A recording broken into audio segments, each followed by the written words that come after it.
Welcome back to Half the Battle. I'm your host as always, Daniel Levy, your co-host Shaq. We're going to be talking UFC Brooklyn, UFC on ESPN 1. And Shaq, it's going down this Saturday. 2018 is behind us. It's finally 2019, and the UFC is making their debut on ESPN. Yeah, man, it's a new year, new start. We got a new TV network with ESPN. And when you think about sports, man, you think about ESPN. So it's a great move for the sport. You know, Fox did great things, but ESPN's a different level in my opinion, man. So I'm happy, and I mean we got a great main event. We got the Snake versus Cejudo, and these guys have been talking a lot of shit these last few days, man. It's getting really intense now. Man, not just them two. What about Cerrone and Hernandez? You saw the kind of shit those two were talking at the press conference. So. It's a lot of animosity, man. We haven't had fights in a while, so even though some of the stare downs didn't necessarily weren't the most exciting, in the prelim. Tomorrow I have a feeling there's going to be some heated stare downs. People are going to be emotional. Oh yeah, these guys are going to get into each other's faces, and man, this is going to kick off a new era of the sport, because I remember how big of a deal it was when the UFC first got on Fox. You had Joe Rogan reading the teleprompter, he's stuttering the words. I think they showed Frankie Edgar on the TV, but they had someone else's name under him. Like you remember all that shit, man? And now we're on ESPN. The disrespect. So man, it's just amazing how full circle it's come. The only thing that sucks for us as fans is that now we got to pay an extra $4.99 a month for this ESPN Plus, but it's going to be worth it if we're cashing in on these fights. For sure, man. ESPN's and plus the prelims are actually on big ESPN, so. Yeah, you get to see. It's interesting because everyone's like, "Oh, Greg Hardy's the co-main event." Well, hold up, let's talk about that for a second because the reason why that is because Greg Hardy has a history with ESPN. He played in the NFL for years. What is the biggest sport in America? The NFL. I mean, it's true. But here's what I want to say to the fans. Greg Hardy is on the ESPN Plus app. Donald Cowboy Cerrone, they're like, how is Cowboy the prelims? Well, actually, he's the main event of real ESPN. So, technically speaking, you get to see Cowboy Cerrone and Alex Hernandez last on ESPN, and you get to see Greg Hardy on the app. So, would you guys prefer to see Cowboy Cerrone on the app and Greg Hardy on TV so you can all be like, they'd be saying the opposite narrative. How's Greg Hardy on TV? Well, they can never get it the way they want it. You know what I'm saying? So, it is what it is. But you know what, my man? I am satisfied that I get to talk about fights. The 3-week break is over. And let's get right down to business because first up in the UFC welterweight division, we got Kyle Stewart. He's minus 165. And the comeback on chance recounter is plus 145. Now, Shaq, I think Kyle Stewart dodged a bullet and a half. He was supposed to fight my good friend Jared Nitrain Gooden in LFA February 1st. And Randy Brown pulled out. And now they gave Kyle Stewart a call up to the big leagues. He's fighting Chance Rencounter. I really wish they gave Jared Nitrain Gooden the call because I don't think that he would just beat Chance Rencounter. I think he'd finish Rencounter and Kyle Stewart. And Kyle Stewart, in an interview, he was saying he wasn't that motivated for Jared Gooden.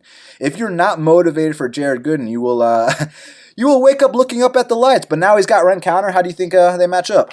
Yeah, I definitely think Rencounter could possibly be an easier fight. Rencounter had a decent debut. I mean, no shame in getting her ass beat by Belal for 3 rounds. It got totally outclassed. But, I mean, what do you expect? Rencounter's a tough guy. I would say his best attribute is his chin. He's got a great chin. He's got good cardio, and he can get up from bottom. He's got a decent single leg. He's got JUCO wrestling credentials. But other than that, man, I really don't see much out of him offensively. I think his offense, he is a long guy. He can occasionally land a left hand due to his length. But, Stewart, it's hard to say, man, because, on his Contender Series fight against Jason Jackson, you can tell he definitely's got a presence about him. He's definitely got some power for 170. So, I do think that Stewart is the better fighter.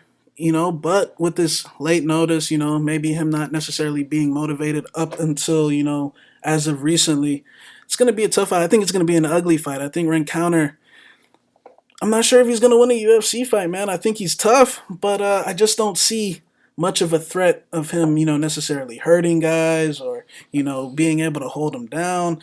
I just think he's a tough guy, so I'm going to have to go with Kyle Stewart. But, in my opinion, it's a dog or pass situation. It's either you think Rencounter has a shot or not. Yeah, I feel you, man. And as far as Kyle Stewart's concerned, he's definitely the better fighter than Rencounter, no doubt about it. But what's interesting about this is that when he got the call to step up on a week short notice to fight Rencounter, so that was about 2 weeks out from when he was supposed to make 170 pounds. And I've been following Jared this entire camp. I see him twice a week. I know exactly where he was at. And Jared Gooden was at the point where he was just starting his diet for his weight cut around the time when Kyle Stewart got the call. Both these guys have to cut 30 pounds to make 170.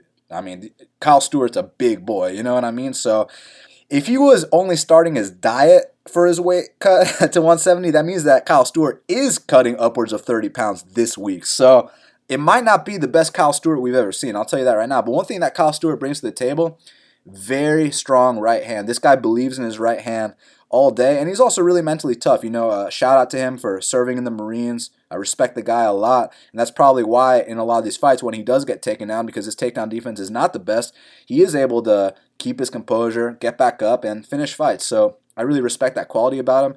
And with Chance Rencounter, his get-up game is fucking on point, man. When these guys take him down, he gets right back up. But aside from that, he doesn't offer much in terms of offense. And even on the regional scene, some of the guys that he's been going to close decisions with are guys that he should realistically be going out there and putting away. So I'm going to go with Kyle Stewart via decision here. Now, next up in the welterweight division, we got Geoff Neal. He's minus 170, and the comeback on Belal Muhammad is plus 150. This is a super competitive fight to only be second fight of the night, Shaq. Yeah, it's a great matchup. Geoff Neal, I mean, he's got a lot of hype around him, especially after that Camacho KO. And we know Belal is one of the more underrated, welterweights in the division.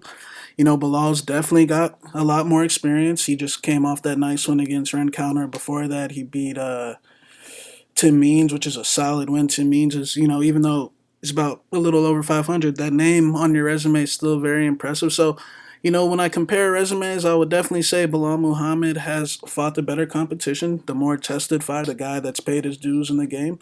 And, Geoff Neal's definitely got a couple losses up at middleweight on the local scene, but, Holland was at 70. Holland was at 70. But, it's he's got a lot of potential. He's definitely grown as a fighter. He's got big power, as we know. His fight with Camacho, some would say, well, Shaq, Camacho's a jobber. He's a can. But one thing I will say about that performance is when I look at the history of Frank Camacho up until that point, one thing that going into that fight that I was a little nervous about was Camacho's first round, because against pretty much everyone Camacho fights is Camacho wins that first round against Dober, Damian Brown, Li Jingliang.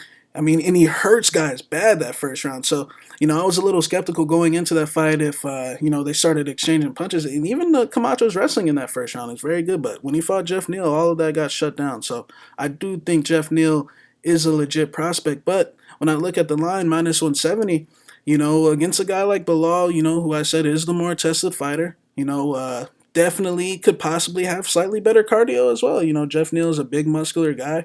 And, in the Camozzi fight, he might have been rushing the finish a little bit, but he'll get away with it against Camozzi for sure. So this is going to be his first real test.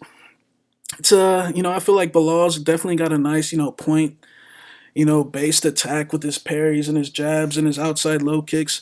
I do think at times he has the tendency to not move his head off the center line, and he definitely will eat a few shots. He's been eating the shots a lot better these days compared to his couple losses. But like I said, man, that's just paying the dues, man. But I think it's going to be a close fight. I do think from a betting perspective, it's possibly a dog or pass situation, man, because you can't underestimate, these guys that are super experienced, these guys that have, paid their way in the octagon and have learned from their losses. But I'm actually going with Geoff Neal in this one, man. I think that Geoff Neal, if he was a guy that was a little more cocky or, not necessarily talking a little bit more, but, I feel like Geoff Neal's a calm, collected guy. I think he's going to pick his shots. I definitely see Belal having some success, but I do think the power is going to be the difference in this fight. I do think Belal is going to feel his power. I do think he's going to get dropped once or twice in this fight. So I'll go with Geoff Neal. Geoff Neal's a very talented guy, very dangerous southpaw, and is someone that even when we saw him on Contender Series, despite the level of competition, he's someone that we saw and we're like, okay, this is a guy that can make waves in the UFC welterweight division. Then obviously the two performances he's had have reflected those sentiments. I mean, he's gone out there, finished both of his opponents in devastating fashion. Brian Camozzi, who has no business in the octagon, period, let alone with Geoff Neal, took care of him how you're supposed to. And Frank Camacho, a guy who, when guys beat Frank Camacho, usually they get their ass whooped and then he makes a mistake. He gets choked out like he did against Kasuya, or he'll lose a very close decision. So the fact that Neal, it wasn't even a close fight. Between you and me, he finished him in the first round. It was officially a second round finish, but everything that happened in the second round was a formality. That fight was over in the first. So unbelievable performance, and the Contender Series against Chase Weldon, he took care of him how you're supposed to, man. He even against the last guy he fought named Belal Williams, he knocked him out in the first round. So Geoff Neal's been doing his thing. I know the last time he fought someone who's actually still in the UFC, someone who's actually a real fighter, he did get finished in the third round against Kevin Holland. We can sit here and say Kevin Holland's an 85er, even though that fight was at 70, or we can simply say he's come back, he's learned from his loss. Whatever you guys want to say, but the bottom line is, the last time I saw Geoff Neal go to the third round, he did get finished. So I'm just going to leave that out there. As far as Belal Muhammad's concerned, he's a guy that is not only very underrated, but he's a guy that's been making big improvements every fight. You watch his performance against Steve Karl in Titan, the fight right before his UFC debut, and that kind of showed the glimpses of what this dude's capable of, that, you start to slow down on a guy like Belal, he will amp up that pace, he will start mixing it into the body, he will do whatever it takes. He'll mix in takedowns if he has to. I love his entries as well. But a lot of people are going to bring up this Vicente Luque fight. I think it's important to bring up because, when you're fighting Geoff Neal and you get that call, there's always that chance that if I lose this fight, this guy might go out there and knock me the fuck out. And Belal has been knocked out, but there's a big difference between Vicente Luque and Geoff Neal. Maybe not in terms of class, even though one's ranked top 20 and one's ranked top 70, but let's not even worry about that. Let's just worry about the skill sets, the attributes, the styles. Well, Vicente Luque is an orthodox fighter, and he's very reliant on his left hook, and he actually caught Belal. It looked like Belal was looking to counter or something. It was just, the timing of it was absolutely beautiful. Vicente's got one of the best left hooks in the game, as you know, because he's knocked out pretty much all of his UFC wins that he's won via knockout. He's knocked the guys out with a left hook. I think there was one uppercut in there as well, but Vicente Luque's got one of the best left hooks in the game, and he's orthodox. Geoff Neal is southpaw, so the left hook's not going to be a big weapon here. It's going to be the straight left for Geoff Neal, and Belal has a very big head. His head is going to be a big target. He's definitely going to get cracked a couple times. But the thing about Belal, man, is that he's a very smart fighter. He can go out there and beat guys at their own game, like you saw against Tim Means, which, he went out there. He was throwing some heavy bombs at Tim Means standing. And Tim Means is also a southpaw. I know Chancellor Counter is a southpaw at all. The only reason I bring that up is just to say that, hey, he's fought 2 back-to-back southpaws. So he's had that look already. But he's never fought an explosive southpaw like this guy, Geoff Neal. So that's what's going to make it so interesting. So I think the first round, Geoff Neal is going to come out here. He's probably going to get the better of the exchanges with Belal. And one thing that Geoff Neal brings is not really his power that's the scary thing. It's his speed. The dude has serious fucking speed. He is so goddamn fast for that weight class. So you have to look out for Geoff Neal's speed. And Belal has to keep his eyes open, make sure his contacts are in, because this motherfucker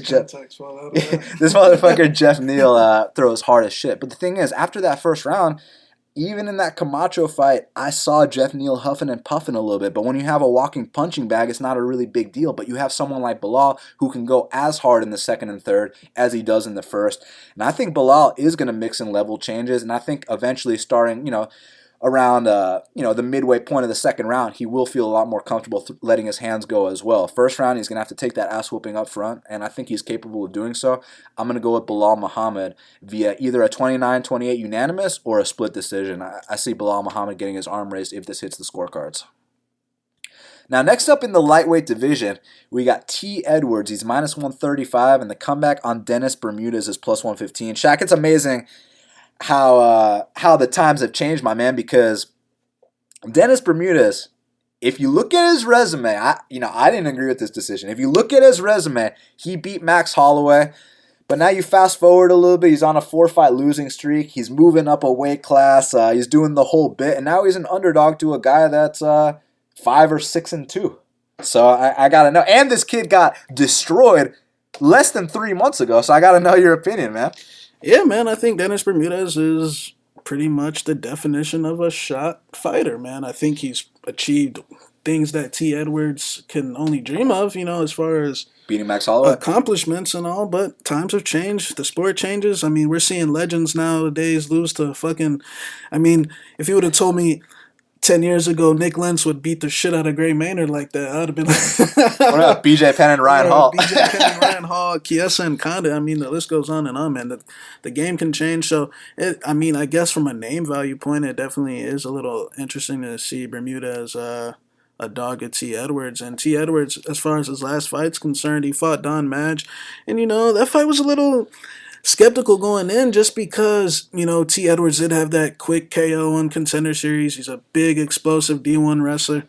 I know Bermudez is also a D1 wrestler, but he ain't on the level of D1 wrestling as T. Edwards. It's just different levels, man. We're talking like cream of the crop D1 wrestling, and Bermudez is a decent college What school wrestler. did you go to? Went to Arizona State, man. That's Kane. Didn't he transfer he went from Old Dominion to two D1 schools, from Old Dominion to Arizona State. So it was Old Dominion first. Then Arizona State, yeah. So Bubba Jenkins was actually in his corner for that Contender Series fight. But as far as Dennis goes, man, I just feel like he's been on the decline for a while, man. Probably since the Jeremy fight, man. I think what, the Lamas fight when he got dropped by a jab?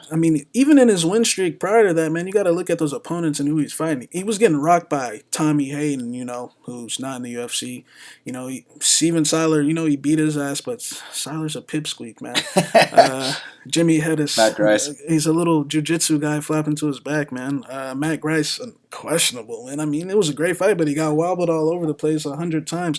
I think Dennis in his prime, man, was just the menace, man. He used to just, go for it. He was reckless. He was powerful. He was that big, strong featherweight. I think he's from the old era of featherweight. I think he's from that Lamas era, that, Mendez era, the Lentz. The wrestler with an overhand. You know what I'm saying? That featherweight era, when they first came over, you know what I'm saying? So, I think he's past his prime. T. Edwards, definitely an embarrassing loss his last fight. He got knocked out stiff. But, when I look at Don Madge's, that whole situation is, they were going to put Don Madge in there with Tamor for his debut initially. And, nobody knew anything about Don Madge because, we just saw the South Africa thing and we thought Ron Potts, you know what I'm saying? We thought Juan Potts, South Africa, oh my God. Gareth McClellan, oh my God, no, you know what I'm saying? Like, don't go with the South African. But, turns out Don Madge is a K1 champion. I looked up his striking credentials, man. This guy has got like over 100 fights in Thailand. He's a jiu-jitsu brown belt, so, I think that line was just a little bit off, man. And Tay Edwards, I think he's an explosive D1 wrestler. All his wins are by first-round knockout. If you make a mistake out in space with T. Edwards, he will put your lights out. He's that explosive. He's that fast. Like we were talking about earlier, he kind of reminds you of a poor man's T. Wood, you know what I'm saying? He's just big, explosive college wrestler, man. So, I think as far as they match up, of course, we don't know how T. Edwards does in extended fights, but I think that with the weight, with Bermudez moving up in weight, I just think this is a desperate measure to get a win. He's under the impression that he's getting robbed in these fights that he's been losing. But, when I look at T. Edwards in comparison to his past opponents like, an Elkins, Feely, or a Rick Glenn, for example, I was like going into all those fights, I was like, except the Rick Glenn one, I was thinking, Dennis is the more powerful guy. He'll be able to beat Elkins. Elkins can't take him down. But it's like these guys are beating him at his strengths, which leads me to believe that he's completely shot. The Rick Glenn fight really confirmed it to me because I was like, when the stand-up is going so much in Rick Glenn's favor, Rick Glenn doesn't really have, and a stand-up advantage in most of his fights, you know what I'm saying? But when it's going in his favor, it's so much to the point where you got Dennis just shooting these repetitive takedowns. But then even when he gets on top, he's getting smashed on bottom. And he's an autopilot, basically. He's shot, man. So, I think... I think, with him moving up to 55, I think he's making a big mistake. I think that Dennis is a guy that gets wobbled consistently at 45. I don't think he's fought a guy with power like T, with speed like T. I think 55 is a completely different weight class. I think he's making a big mistake. I think T. Edwards is going to knock him out in the first round. Unless your name is Davi Hamosh, you cannot be 5'6" and compete in the UFC lightweight division. And that's just the bottom line. So I can just go ahead and tell you that I'm picking T. Edwards here, but I want to break it down a little bit more. The thing with Bermudez is he's completely washed up, and he's been washed up for a very long time, and now we're seeing it come to fruition. We're seeing it come full circle. Those 3 split decisions, they should have all been unanimous. He lost all of those fights. Don't even sit here and give me any bullshit that he beat Rick Glenn because it was a rock. he absolutely lost to Rick Glenn. Let me ask you guys something. What do you count more? Do you count a bunch of significant strikes to the face more, or do you count takedowns with 0 damage more? Because I personally count significant strikes to the face, because it is a fist fight and all. Like I said, even when he got on top, he was getting smashed from bottom. So, I think he's completely shot. Even in the fights, the last fight that he won was against Honey Jason. When I look at that fight, my boy Honey Jason, the guy that's kicking his sister down there in Brazil. Oh man. But anyways, that fight, Dennis wins the first 2 rounds by being the physical guy, getting his takedowns, riding out the top control. But then the 3rd round, it's like, Honey Jason, this bum Brazilian, go out here and just seal it off, just hug his leg, get a takedown, do what you got to do. But instead, Bermudez, his grappling's on the decline as well. Now Honey Jason full back mounts him and smashes his head. Luckily the clock saved him, but I just think he's shot, man. Yeah, Bermudez is such a meathead, too, in addition to being shot. He was already making dumb decisions while he was in his prime. So the thing with Tay Edwards that I gotta really let you guys know is that he's very undeveloped. He's very green. He's got a long way to go. He's definitely not on the level of Glenn, Jury, and the other guy, and Elkins. But that doesn't really matter here because, like Shaq always says, these things don't get better. These things get worse. And the fact that he's going up to 155 pounds... So, firstly, I don't think his wrestling is better than Tay Edwards.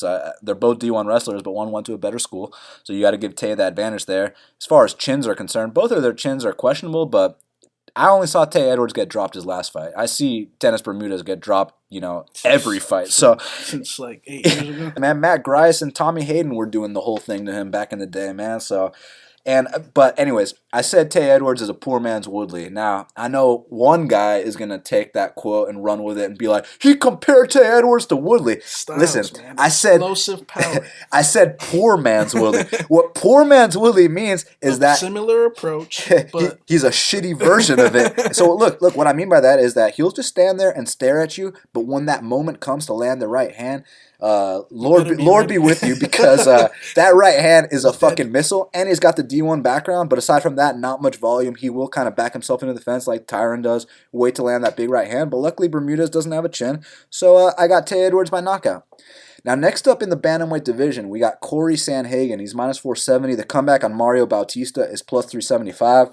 Shaq, it's an interesting fight, man, because this kid Mario Bautista is no slouch. This also is the classic letdown spot. You're training to fight John Lineker. All of a sudden, you're fighting, who the fuck is this guy?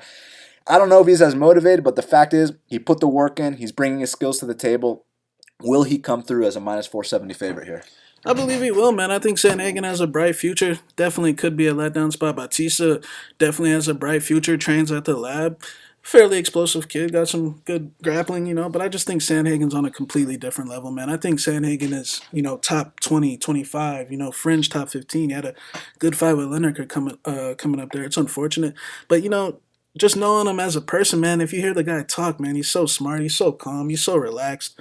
I think he'll be just fine. I think he gets a finish, actually. Yeah, I like this kid, Sandhagen. He's, I've definitely come around to him because at first I was like, dude, he beat Austin Arnett, relax, but I got to give this kid a lot of credit. The way he went out there and overcame adversity against Yuri. Those hammer fists on his nose. Let's not even talk about that near submission attempt. What about those shots he was taking to the dome, man? Standing and on the mat, and he got his face slammed into the canvas.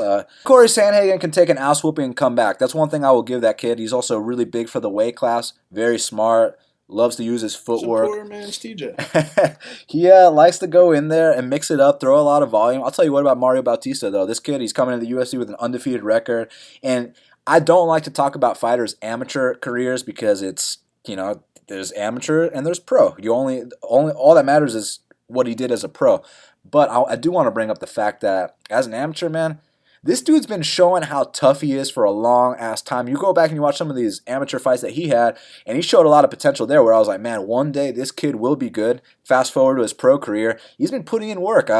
If you're not up to par with a guy like Mario Bautista, he will run you over. But the thing is, Corey is up to par, so now we're going to see Mario Bautista get his first real test. It could be a very intriguing fight. It might be the classic letdown spot, but ultimately I will favor Sandhagen. But I think he might play it a little bit more safe so we can get that Lineker fight.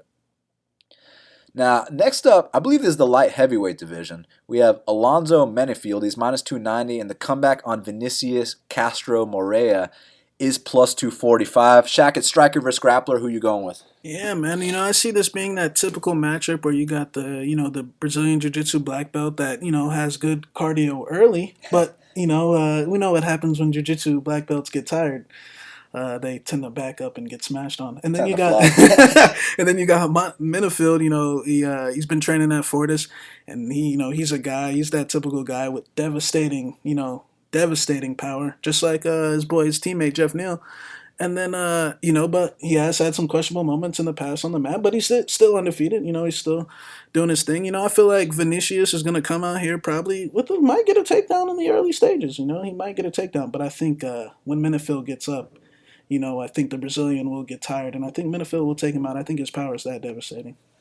Pretty much. Like, either when he gets him down on the mat, his jiu-jitsu is just that much better that he full mounts him, takes it back, whatever it takes. Boy, Menifield getting that instruction from Carlos Diego, though, man. Yeah, exactly. Menifield is he's putting in work with a serious third-degree black belt every single day, so I think he's getting the right look. I think he's a big favorite for a reason. I think as long as he doesn't make a stupid error here, as long as this isn't like a Nordine versus Claudio Silva, I do think that Alonzo Menifield can come out here and knock this guy out. So, interesting fight. Probably not going to go the distance. I got Alonzo via KO.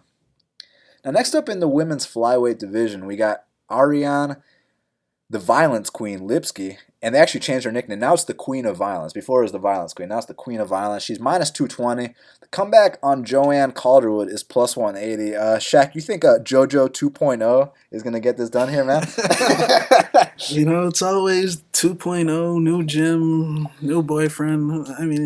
But JoJo, what can I say, man? I think that, she's had definitely some questionable moments in the past, but I'd be lying if I said she sucked. She is a very capable, she is skilled, she's a pro Muay Thai fighter. Like, she knows what she's doing in the stand-up, you know what I'm saying? Lipski, on the other hand, like I've said in the past, when you get, chicks that can, really crush skulls and, like, really put girls down, you kind of gotta ride them, man. But, Lipski, I think, has the better forward pressure. I think she's the more physically imposing fighter, the girl that lands the harder shots. I think Calderwood probably has better cardio. I feel like Calderwood, has a very good, lead teep, lead leg, good point attacks. She's more experienced, at least against the better competition. But one thing I'll say about Lipski is she's got experience fighting in big shows, man. She's been up there in KSW where some of the crowds are bigger than UFC crowds. And she defended her belt down there. She's been 5 rounds. So she's experienced. I think that this fight could possibly play out closer than the line indicates, just because, UFC debut, Lipski, her last fight, she actually did get dropped, and she kind of showed a little flaw where, she couldn't necessarily maintain the power in a few of the rounds. She had to take a little rest. She throws all power. She's Brazilian. Yeah, she's throws devastating power, but she got jabbed, and she would tend to square her stance a little bit, trying to go for these uppercuts, but I still think she'll pull out the win. I think she will land the harder shots for the 3 rounds. I think that she could also muscle JoJo down to the mat as well here and there. But, she's got to watch out for that armbar. But Lipski's got an armbar as well. We've seen JoJo tap the armbars. And, another thing is JoJo struggled at times when, girls rush her, with big punches like Moreau's, like Courtney Casey in that first round. Or Kalindra, Kalindra just blasted her and just muscled her down right away. So, I definitely think she's the physically weaker fighter. So I got to go with Lipski by decision, just landing the harder shots. I'm not sure she's going to get another knockout here, but I do think she gets the win. Yeah, I'm really glad the UFC went ahead and signed Ariane Lipski, because one thing that we always talk about is how there's not enough girls with one-punch KO power. And when they do finally come to the UFC, those are the kind of girls that are going to go out there and make waves. Because you remember my girl Zonan going out there sidekicking girls in the face on the regional scene. Now she's coming to the UFC. She's 3-0? Yeah, she's 3-0 in the UFC now. You know what I'm saying? So these girls that can drop girls with one punch, they come to the UFC, they make a big splash. Even Cyborg, I know she just got destroyed. Lipski was training with Cyborg. But I'm just saying, before Cyborg was in the UFC, she was always the girl that would drop girls with one punch, right? And then she came to the UFC, beat a couple people. So now I feel like Lipski is she's the violence queen. You know what I'm saying? So One thing I will say about Joanne, obviously experienced vet, been there, done that, but I'm really glad this whole, the female Diaz brother narrative, I'm glad that bullshit has completely gone away. When she was first coming into the UFC, everyone was saying, oh, she's the Scottish Diaz brother. She's the female Diaz brother. I saw some shit where they were saying Jason Knight was a Diaz brother too. Oh, Hick Diaz?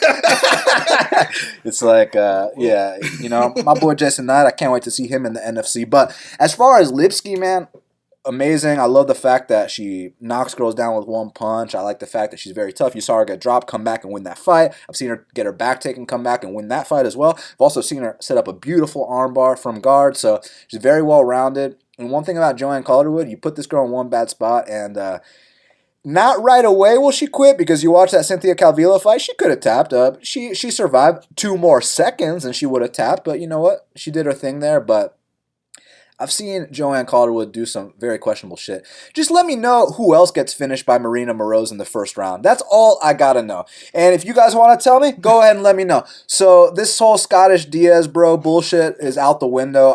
She broke up with her boyfriend, bro. Yeah, well now she's with a new boyfriend. Wait till they start fighting before a fight. So I got Ariane Lipski. I know a lot of people think it's gonna be close. I actually got her via knockout here. 1 punch KO, Ariane Lipski. Now, next up in the lightweight division, we got the main event of the prelims, the first fight headlining ESPN. We got Alexander Hernandez. He's minus 190. The comeback on Donald Cowboy Cerrone is plus 165. Shaq, I got to know, man. Have you been impressed with Alex Hernandez enough to warrant a near minus 2-1 price tag? Hernandez, impressive UFC career. Starch, Dariush, stiff, out cold. That's impressive for your debut. Going into that fight, if you go back and listen to the show, we were actually a little skeptical on that spot. I told you, do not parlay Benny. I would not we said, do not Beneil Dariush in this spot. He's been, at the time, Dariush was coming off a devastating Edson KO in the Dunham fight, so I felt like that was a good, spot for Hernandez. Good letdown spot for Dariush. And then his fight with OAM, we finally saw him go 15 minutes against a top 30 guy. And he did his thing, man. He got more takedowns. He was the tougher guy. He was the guy that wanted it more. Now, when I look at the skills and the wrestling, the clinch, the striking in that fight, I think that Alex Hernandez has a bright future. I think he's going to be in the UFC for a very long time. But I think that he's still got a lot of room to grow, man. I think, if you guys watched that fight, what was going on? I think he came out really hard early, just like how he came against Dariush. But what happened after a while? He started getting a little overeager. OAM started catching him with a little bit of punches here and there. He was looking real stiff. Even in the grappling, he was starting to shoot double legs, and they would get completely stuffed to the point where he was like OAM was standing on top of him, basically. But, no, I love my French Canadians out there, but OAM Frenched out, man. He Frenched out, and that's just the. Look, when that happened, OAM goes for a guillotine and straight to his back. The guillotine wasn't even close. Like I was just like, man, And OAM's got a history of doing that. We saw his last fight. He got dropped his last fight, but you saw his Chad Lepre fight, or his Chad Lepre fight, his Carlos Diego fight, or even. In the fights where he, ankle diving. Tony Martin fight, 3rd round. Dober fight, he got dropped. You know what I'm saying? I think Hernandez is a good fighter. I think he's got a long way to go to really, to throw him in here. Like, when we're talking about the division that he's in and the guys that, they're saying that he can, they were going to put him in there with Gaethje. We're talking Ferguson, could be Dustin, Connor, Kevin, Khabib, Vic, we're talking real fucking guys that have fucking have had Kinta. We're talking guys that have had a development, guys that have gotten embarrassed on national TV. You know what I'm saying? All those guys have been, except Khabib, have been fucking embarrassed on national TV. Now Hernandez got a nice couple wins, but now it seems like minus 190. Minus 190 means you think that the guy damn near borderline is going to come out here and for sure finish him. You know what I'm saying? I think that Cerrone's a way better technical fighter. I definitely think Cerrone's weakness is what it's always been. Can you get him out early? Can you pressure him like Till? Can you, stay on him and technically strike against him like Masvidal, and I don't think Hernandez is capable of that. To be honest, I think he's got some good wrestling, but what are you gonna do? Out wrestle Cerrone for 3 rounds? I don't think so, man. And I mean, he's got some jujitsu, he's got some good jujitsu, but he definitely had a couple nice back takes against OAM. But I just don't see that flowing against Cerrone, man. I just think Cerrone's on a completely different level. We're talking about a guy. Let me just read the string of opponents that he's been fighting lately. We're talking Dos Anjos at lightweight. Then goes to Alex Cowboy at 70. Rick Story at 170. Matt Brown at 170. Masvidal 170. Robbie Lawler. Leon Edwards. Till. Like, we're talking a fucking gauntlet, bro. Like those, and that's at 170, bro. Now we're coming down. Now he's losing 15 extra pounds against a kid with 2 fights. Where the second fight, like I said, he's good, but there's no guarantee, in my opinion, that, for example, that Hernandez is really top 15. Who's number 15 at lightweight? Trinaldo, I'm assuming, something like that. Or Gregor Gillespie. Like, I think Hernandez has a bright future, but I don't think he's ready for the spot. I think that he's putting a lot of pressure on himself, man. The things that he's saying, he uses a lot of big words. As far as I'm concerned, the kid took a couple extra English courses in college. Like, a couple big words, bro. Like, congrats. I think he's got great potential, but like what I saw in that OAM fight, some of that shit would not fly against Cerrone, in my opinion. I think, the line. I think Cerrone should actually be favored. I think that Cerrone's the guy that's, even though he's got some losses, but I think that he's the more proven guy, the guy that you've seen him go out there and take out guys. When you see him like those losses that I was saying, but then you see him when he takes the slight step down in competition like Yancy and Perry, and how he completely blows them out the water. I think that's going to be the similar case here. We can mention how when he takes a step down, he blows these guys out the water, but what about when he beats the shit out of Eddie Alvarez, when he finishes Edson Barboza in the first round, finishes Alex Cowboy in the first round? So we're talking about legit guys. Like, to finish Edson Barboza, to destroy Eddie Alvarez, like, these are guys that are way better than Alex Hernandez. And I respect Hernandez a lot. Go back and listen to the episode of Half the Battle where we broke down the Benny versus Alex Hernandez fight. I fucking straight up said, do not parlay Beneil Dariush in this spot, because this kid, Alex Hernandez, might bring something to the table here. Also, go back and listen to my breakdown of Alex Hernandez versus OAM. Like, I picked Alex Hernandez there as well, man. Like, it's just that, he's not fighting a French quitter anymore. Now he's fighting Donald Cowboy Cerrone. And I know, the name and this and that. Fuck the name. Let's talk about the skills. So, to beat Donald Cerrone, you have to run him over in that first round. And I know that Alex ran Beneil over in that first round, but what you guys got to understand about Beneil in that fight was that he was coming off. I mean, people like to throw around the term life-changing KO, but if you don't think that Edson Barboza versus Beneil Dariush was a life-changing KO, just watch the next fight. I mean, first of all, just watch how he performed against Dunham in the second and third round. Tell me that shit wasn't life-changing, man. He would have got Dunham out of there in the first round prior to that Edson fight. So Beneil was damaged goods as far as I'm concerned, and OAM was never that good to begin with. I mean, he's okay. He's top 30. With Cerrone, we're talking about a perennial top 5 guy. We've always said for the longest time, if you're not top 5, you are not going to beat Donald Cowboy Cerrone. As far as Alex's skills are concerned, so we've seen him twice in the UFC. One time lasted under a minute. Went out there, destroyed Beneil Dariush. Now, even though I think that was damaged goods, Beneil, that's what he looked like in his debut. He still went out there, did it, finished him in the first round. So my question was, okay, well, what happens if he goes the full 15-minute distance? I want to know what that looks like. Can he keep that same pace for all 3? Turns out he can't. Turns out by the second round, when he's shooting for takedowns, he goes to his back. It was like, dude, he actually kind of looks like he can make 45 as well. He's kind of small, but he's definitely stocky. So, listen, if he comes out here and runs Cowboy over, much respect. Maybe you are the new wave. I think he's the new wave anyways. He's a bright prospect. I like how he talks. He's really smart. He took like you say, he took an extra class of English in college. You know what I'm saying? Like, he knows he took an extra literature. He knows a couple big words. He said, what did he say? Like, manifest and no, but there was one. It starts with a J. Like, he said something about geriatrics. I'm like, bro, I don't even know what the fuck you're talking about. But just keep doing your thing, man. Look, back to this matchup. Do we really think that he's just gonna come out here and push Cowboy up against the fence and take him down for 15 straight minutes at will? I mean, the last time I saw someone grind out Cowboy was probably Benson Henderson in the WEC in the second fight they had. And that was a back and forth fight. You know what I'm saying? A lot of people thought Cowboy might have won.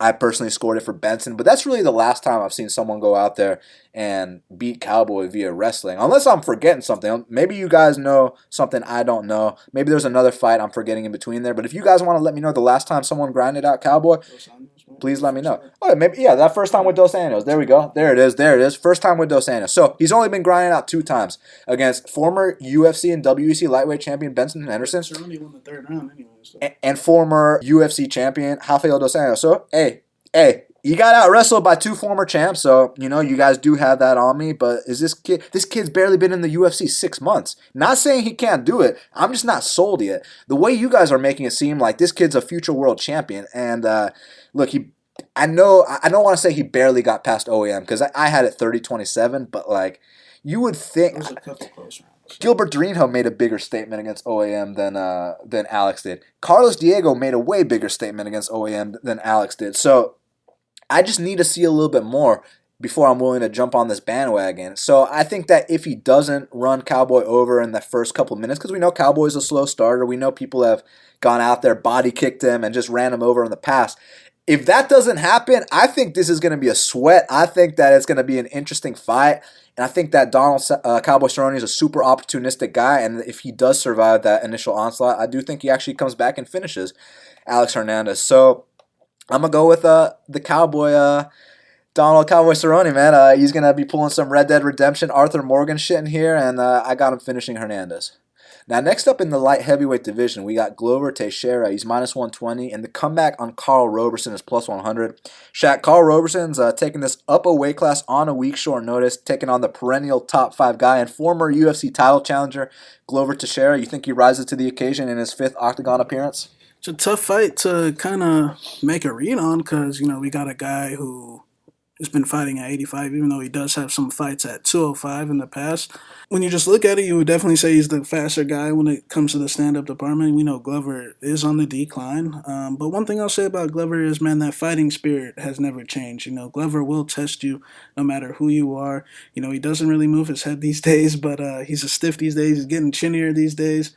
But he's still a tough guy. He's still a top, 6'7" guy.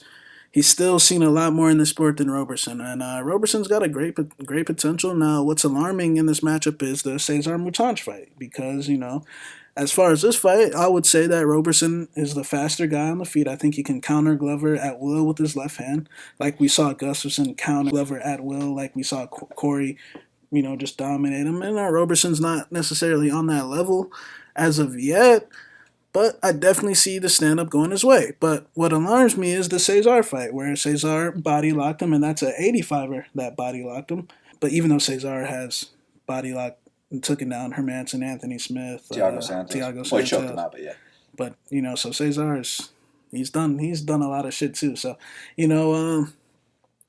it's a tough fight because, when he did get up, he got taken back down again, and he got back up, but he got taken back down again, and he got submitted. So, it's tough. We did see Glover get on top of, on paper, definitely a better Glover, in Serkinov and smashed him. So, Misha couldn't get on top, but we did say going into that fight that Serkinov, if you put him in a bad spot, he will, call for mommy and go home.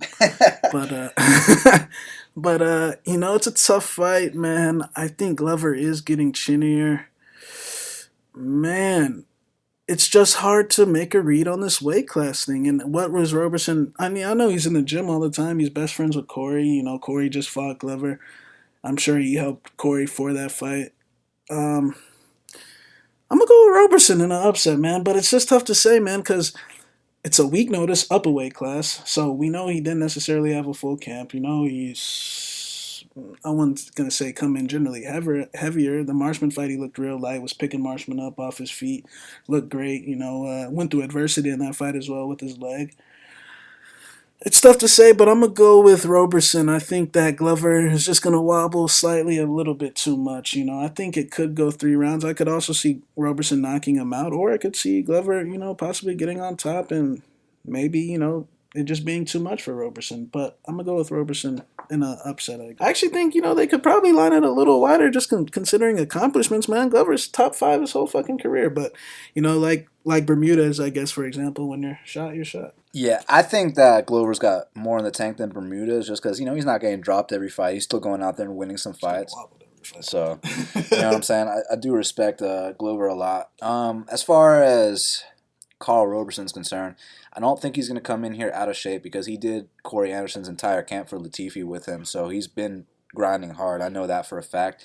And as far as him fighting at 205, it's not something he's never done before because if you go back and watch his Contender Series fight against Ryan Spann, I know it lasted 15 seconds, but hey, he's still gone out there at 205 pounds and knocked guys out. Guys that are in the UFC right now. Guys that Ryan Spann's about to go fight Jimmy Crute. So, yeah, he's knocked out 205ers in the UFC right now. And prior to that fight, he was fighting at 205. So, this ain't like Karl Roberson's 205 debut or anything like that. It's his debut against a fucking top 10 guy, perennial top 5 guy for sure.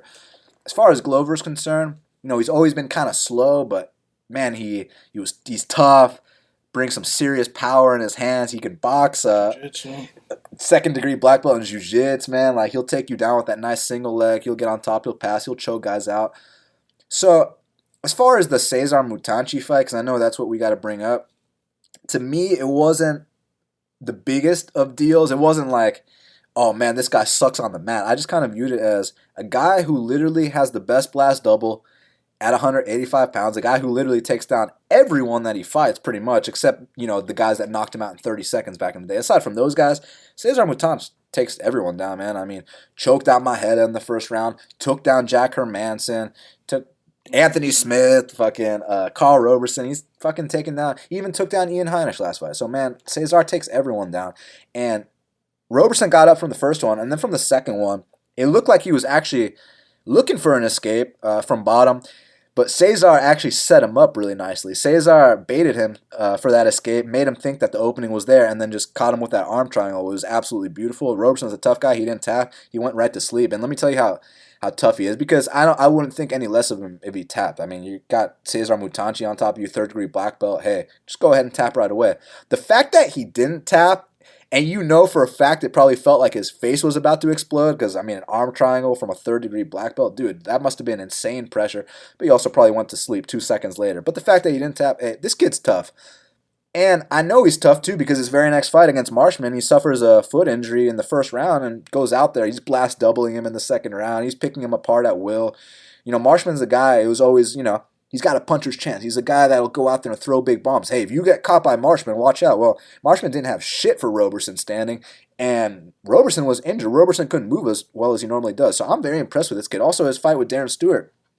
People question Roberson's jiu-jitsu. How nice was that back take? How nice was that rear naked choke? So I don't think he's some kind of novice on the ground like people are making it out to seem, because they want to describe Roberson, oh, he's a former glory kickboxer, therefore he has no ground game, and that's just not the case. He does have a ground game.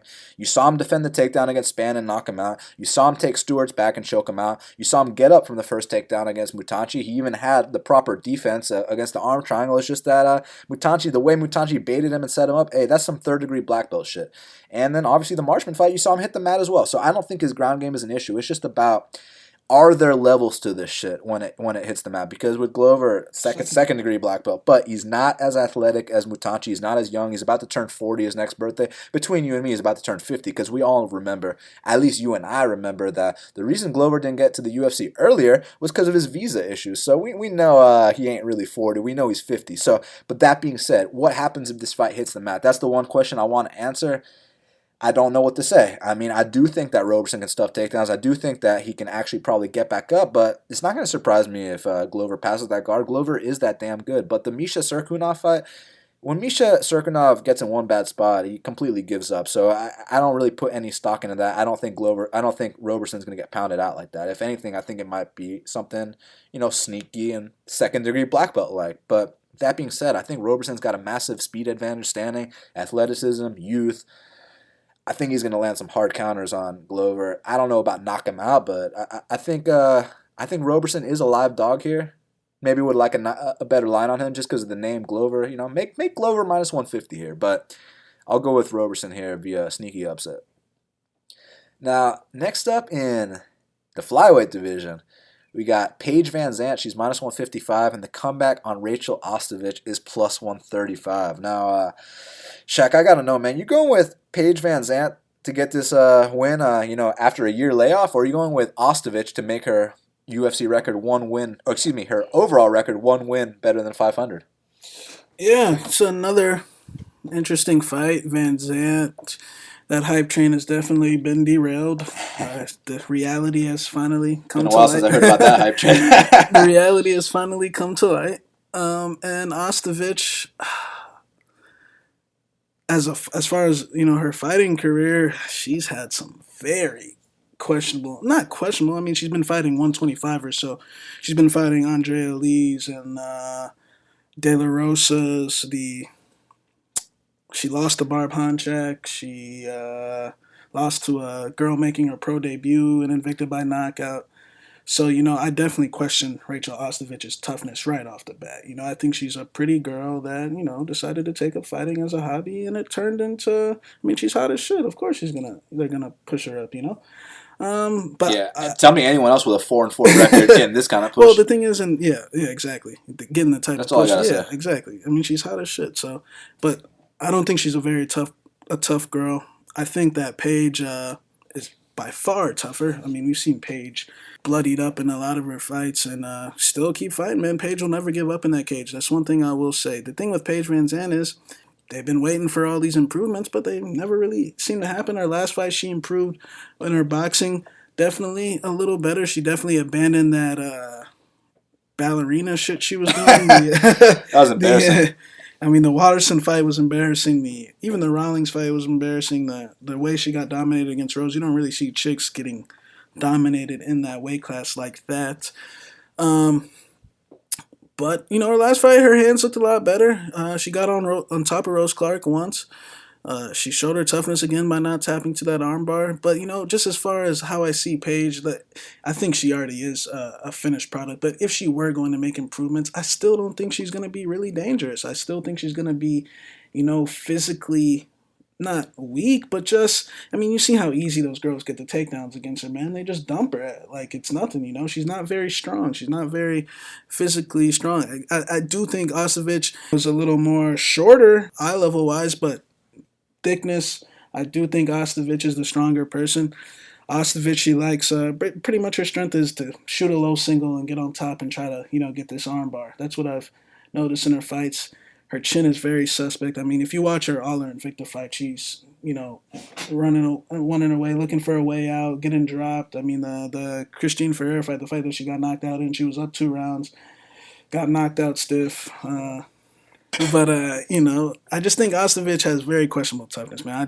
Like I said, I think she's just a pretty girl that took this up, and she's hot. They're gonna push her. She's in the spot that she's in, so congrats to her. The Wonder Woman gimmick. Yeah. So I think that Paige Vanzant will win this fight just on pure toughness and tenacity. And when the lights are on that stage, I think that Paige Vanzant is willing to do more to win the fight, especially when the punches start flying. I think Ostovich is, like I said, a question. Which is not saying that Paige has power. I just think that, in all her fights, even against Ariel Beck, the bum off her season of Tough, you know what I'm saying? That fight went to split decision, you know what I'm saying?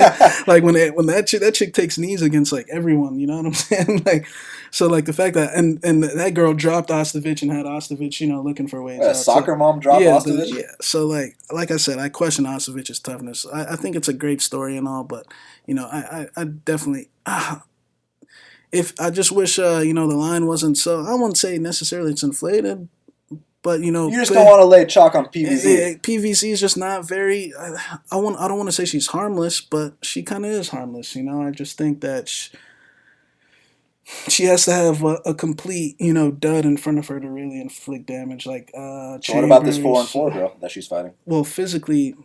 Like, when I say a dud, I mean Alex Chambers or a Beck Rawlings, where she can land one of those, bullshit head kicks. But, I wouldn't be shocked. I wouldn't be shocked with anything in this fight, man. But typically, in this flyweight, strawweight division, you kind of want the lines to be a little closer if you want to move in. Because, when you got one side there, it's in that 60, 70 range, man, you kind of want to just take the dog. So, but personally, I don't want to say Ostovich isn't live, but personally, just can't bet on her, man. I just don't think she's a very tough person.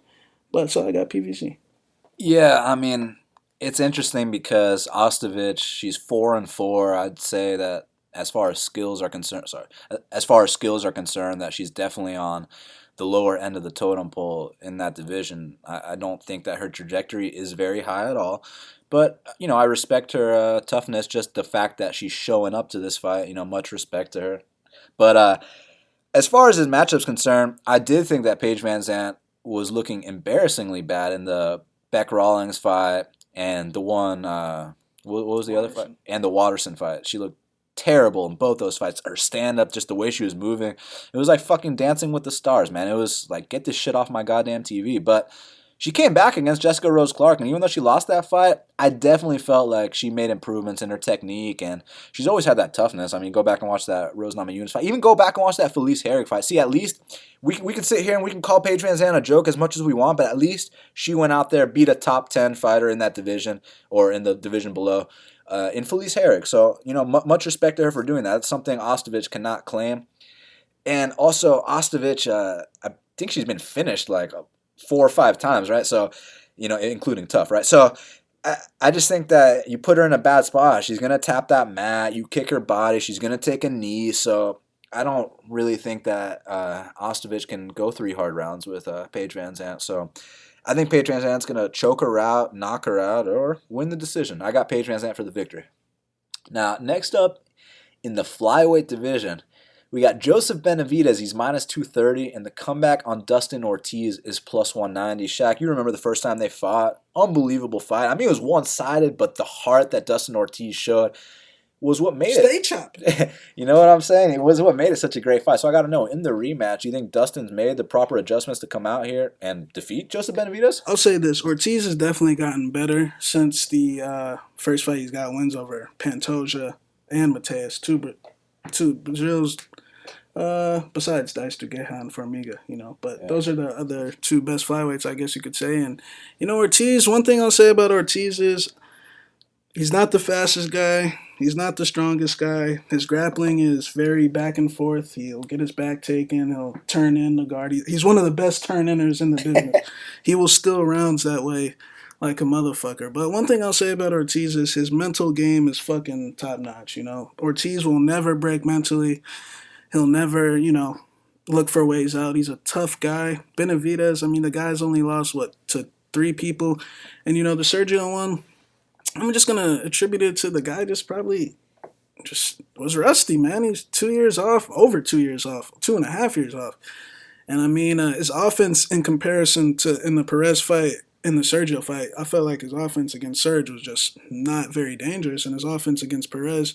But, Sergio and Perez are completely 2 different levels. It's going to be interesting to see because Ortiz is more on Sergio's level, those guys with that experience level.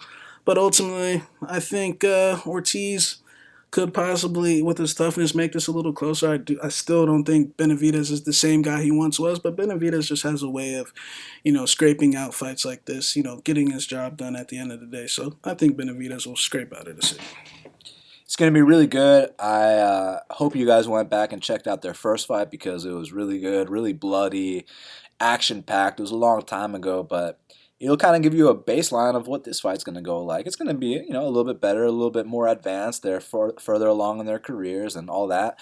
And my boy, Stay Chop and Dustin Ortiz made some big improvements, man. That fight against Mateus Nicolau, I had Nicolau in that spot, and I can sit here and act like he was getting owned until he landed that head kick. He kind of was, but hey, the fact that he's able to go out there, take that ass whooping up front, come back, land the fight-ending blow. That speaks volumes to me, man, because you go back and you watch his fight against Brandon Moreno, and it was actually kind of the roles reversed. It was Dustin Ortiz that was putting it on Brandon Moreno, and then Brandon Moreno went out there and landed the head kick and put Ortiz down. So the fact that Ortiz was able to have one of those performances, finally get over that hump, beat that top prospect. What actually just came in? Jojo. Oh man, someone just laid a huge bet on Joanne Calderwood as we're recording this. But anyways, You watch that fight with Moreno, and then you watch that fight with Nicolau, and Dustin Ortiz, he definitely turned the corner, man. And also the fight with Pantoja, man. The fact that he's getting those kind of wins right now when they were trying to set him up to get those prospects wins, that shows that Dustin Ortiz is still a guy you need to take seriously. He's still a guy that's going to go out there, give you a competitive fight. He's going to give you an honest knock. He's not just going to take He's not just going to take a knee for anyone. But Joseph Benavidez also showed that, hey, just because I came out that ACL surgery, the layoff, the Sergio Pettis fight, just because I look like shit there, doesn't mean I'm done, man. He came back against Alex Perez, was actually an underdog in that spot, and knocked him out in the first round twice. Very, very impressive. As far as this fight is concerned, I see it going into a decision as well. Maybe not 30-27 this time. Maybe 29-28 this time. But ultimately, I do think Joseph Benavidez is just slightly better than Dustin Ortiz, and for that reason, I think he will win this fight. But I don't blame anyone for taking a small shot on Ortiz. I mean, the guy, he will fight for your money. It's just a matter of, is he good enough to get over this hump? That's what I cannot wait to see. Now, next up in the lightweight division, we got Gregor the Gift Gillespie is minus 550, and the comeback on Yancy Medeiros is plus 425. Shaq, man, I know first L time is always around the corner, so I got to know, you think the guy that knocked out Alex Cowboy can go out here and hand Gregor Gillespie his first defeat? Firstly, I will say, after going through this fight one more time, the line could be a little closer just because Gregor on the feet tends to not move his head. I mean, the Jason Gonzalez fight, when you saw him against another long, rangy guy with long punches, I mean, you saw there was a few sketchy moments in that fight. But, Gregor is one of those guys where, he's a national champion wrestler. We know what type of drive you have to accomplish something like that. So at the end of the day, in his head, I can always grab a single and I'll be good, So that could be. He's the best pound-for-pound fisherman on the roster. That's why I'm assuming why he's minus 550, just because he's got that wrestling to fall back on at the end of the day. But at the same time, we have seen Yancy been able to snap up some, chokes. So you still got to be careful with Yancy. It's interesting that Yancy is dropping to 55 for the first time since John McDessie, maybe? Or, It's been a while. Or no, Trinaldo? Yeah, it's Trinaldo. Yeah, for the first time since Trinaldo. He's dropping 198. UFC 198. He's dropping to 55 for the first time, and he left 55 because, the Dustin fight, because of the Trinaldo fight. So now he's going back down. He thinks that's where he's going to have the success at. But, man, I could see a lot of things happen. I could see Gregor actually beating him on the feet in the early rounds. We have seen Yancy come out a little lackadaisical at times.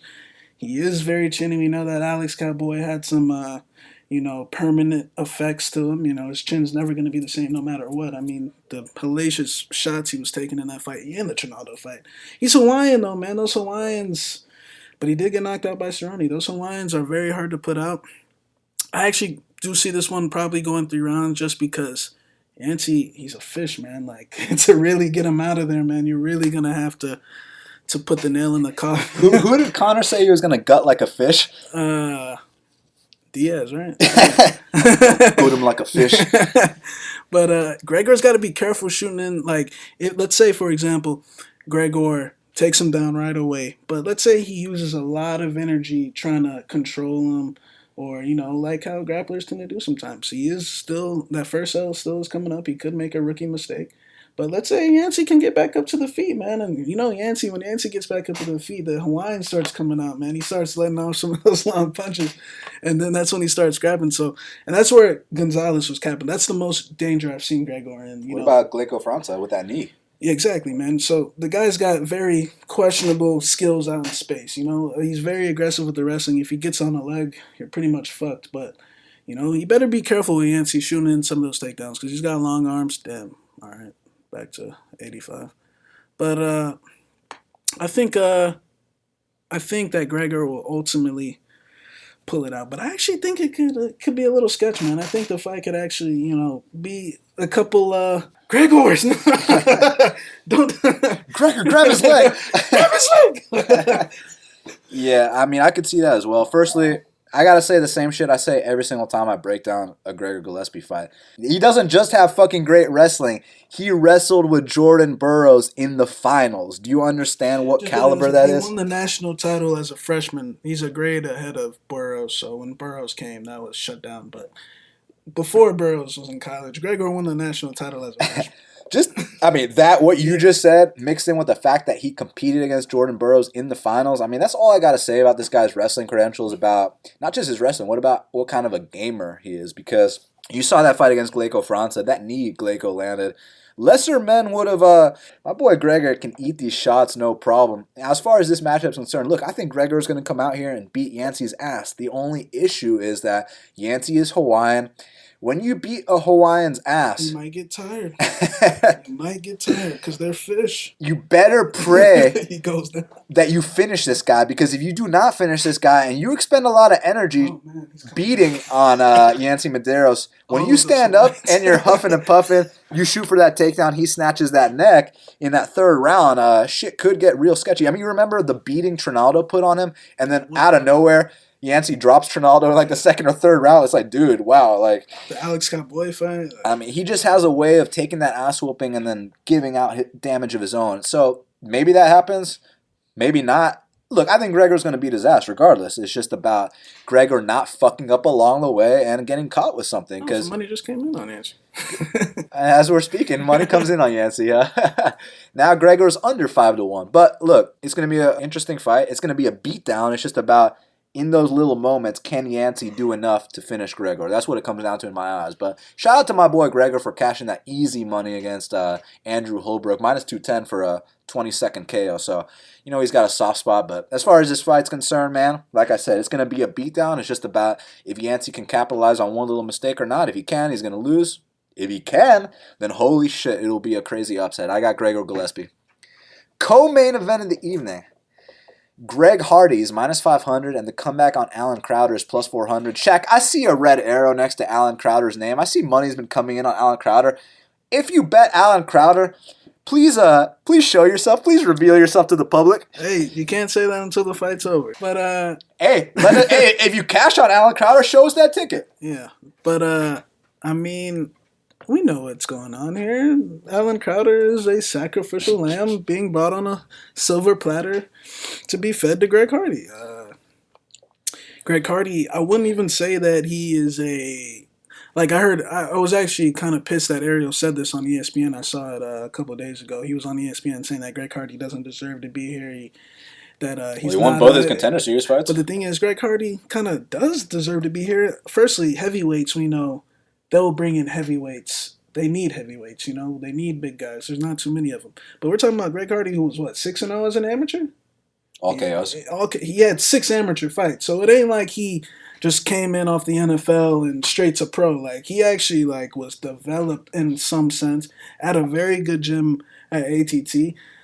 Where the fuck is Alan Crowder training? Somewhere in, North Carolina somewhere? Just put it this way. We're familiar with Alan Crowder around these parks. I'm sure he's fought in some of these local circles here. But look, the guy, if you saw his Contender Series fight, you heard how Dana signed him. He said, we need heavyweights. That's the reason he said, we need heavyweights. It ain't like Crowder was good or anything. It was just like, bro, we need heavyweights. They will sign any heavyweight. So I think Alan Crowder's in deep shit. I think he's terrified. I think that Greg Hardy is a serious athlete. And, when a lot of these football players come into the UFC, they're like these guys that were, like a Schaub, for example, a practice squad player, or a Anders, a practice squad, or was another NFL player. They weren't necessarily like the highest, football players. But Greg Hardy was a Pro Bowl level NFL player. He made a Pro Bowl once in his career. That means he was among the best, it's an all-star game. Exactly, it's a fucking all-star game of football. So, Greg Hardy was a serious football player. He's got a mean streak. He's aggressive. And I think he's got some nice, I wouldn't say he's got the best footwork, but I do like the way he slides back and can time that right hand. I think he's being developed the right way. I don't think it's a step up at all. I think Alan Crowder, although he has, I will say, in comparison to Greg Hardy's past opponents, he, I guess, is the first real fighter that Greg Hardy's fighting, just because Alan did earn his way here. He did beat, he did fight Blades on the local scene. He has paid his dues, but I think that Greg Hardy is got smashed by Blades on the local scene. But I think that when, I think just mentally, I do think he's a little worried.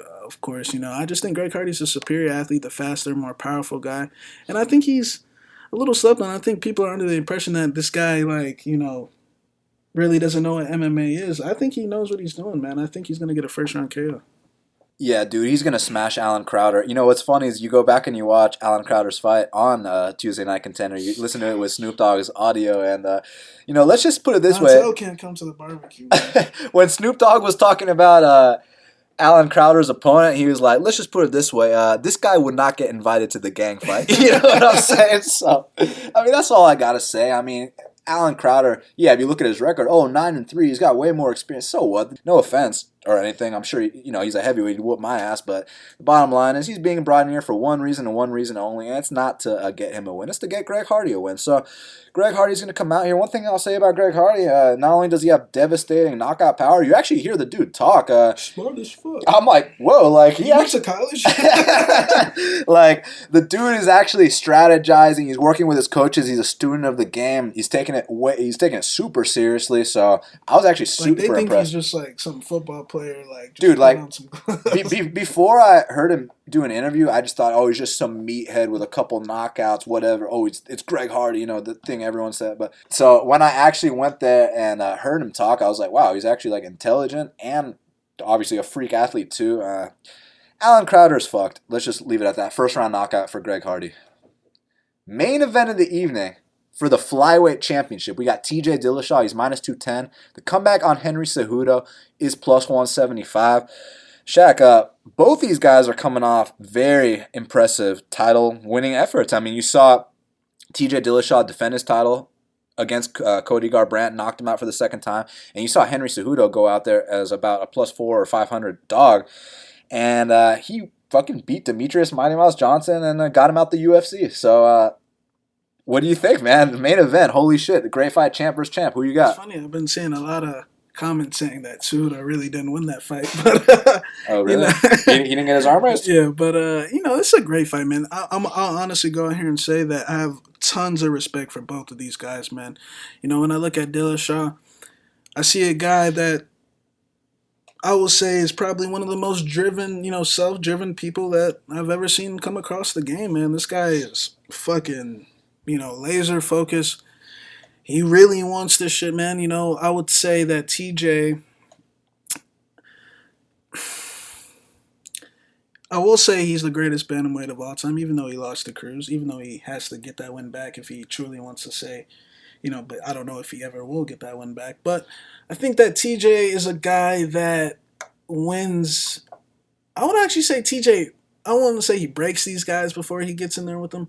But I think that he, has a way of making you think, why is this guy so confident? Yeah, he's so cocky to the point where, he frustrates guys, because they don't understand why he's so cocky and why he's so confident, as if he's not going to lose. But TJ does that because he works hard, he trains hard. He's a two-time champ. He's a great fighter. He's the greatest bantamweight of all time. And Cejudo, Cejudo's a guy where, in his lead-up to beating Demetrius Johnson, we always known he's an Olympic gold medalist. At one point, he was the greatest wrestler in the world. He didn't even go to college for wrestling. He went straight from high school to Olympics, so that shows you how good he is.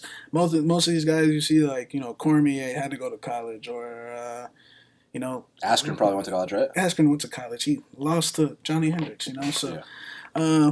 That just shows you what type of athlete Henry is, the type of stage that he's been on, that first. And and another thing about Henry is, just like TJ, they both pay their dues, man. TJ's been embarrassed. He had that loss to Dodson when he got knocked out on Tough. He came back from that. Then the Assunção fight that he lost where, was very close in Brazil. And then he gathered himself back up after the Cruz fight and got his belt back. So I got a tremendous amount of respect for him. Cejudo, to get handled the way he did against DJ the first time, where he got absolutely starched and then come back. A lot of guys mentally would have never been able to bounce back from that when a guy does that to you like that. Just like how TJ did that to Henry, and you saw how broken Henry Cody Garbrandt. Mentally, guys generally don't come back from that. So that shows you what type of person Henry is.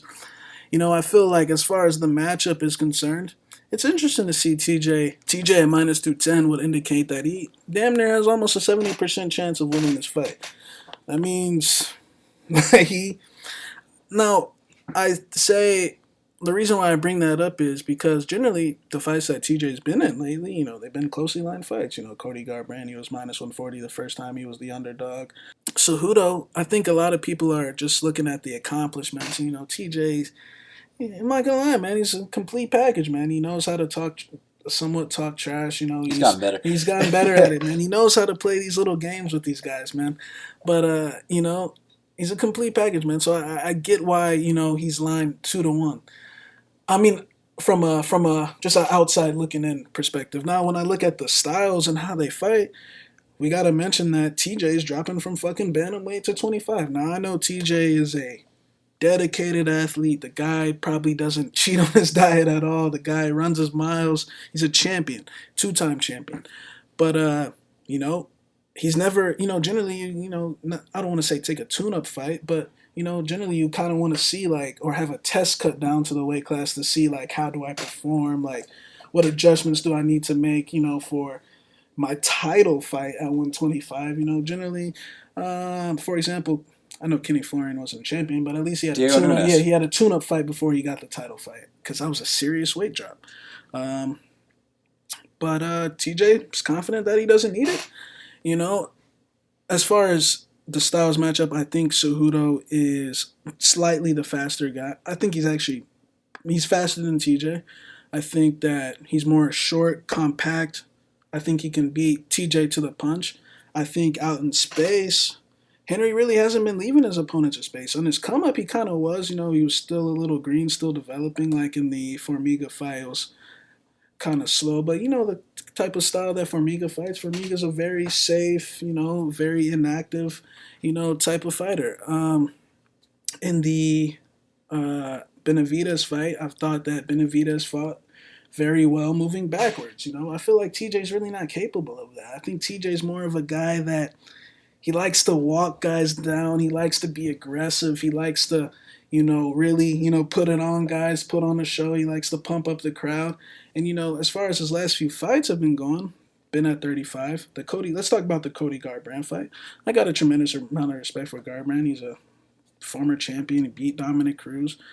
But when I look at, those guys mentally, a Lineker or a Garbrandt, Lineker, he just took him down. You know what Lineker's weakness is? He can't get up from bottom. But as far as the Garbrandt fight goes, the first fight, Garbrandt's clearly a step ahead of him, just speed. Garbrandt's probably the fastest bantamweight. But, that speed that Garbrandt that operates at 35 that was, clearly a step ahead of TJ, that's the normal operating speed at flyweight, and that's for everyone. So I know those guys that Henry's been fighting might not necessarily be as good as TJ, but you got to understand the speed that these guys operate. They're way lighter, and there's not as much breaks at 35. At 35, TJ gets a little time to, flow and switch his stances and be pretty and be cute and, touch guys up. As where flyweight, it seems like it's just more constant action. They're getting to it's a torrid pace at flyweight, man. Those guys push hard at flyweight. And I think TJ's a incredibly conditioned athlete, but I've seen him get tired at 35s before, and I've seen Henry get tired at 25s as well, but TJ's coming down to his weight class. Henry's not going up to his. So, I feel like TJ's actually risking a lot more going down to his weight class.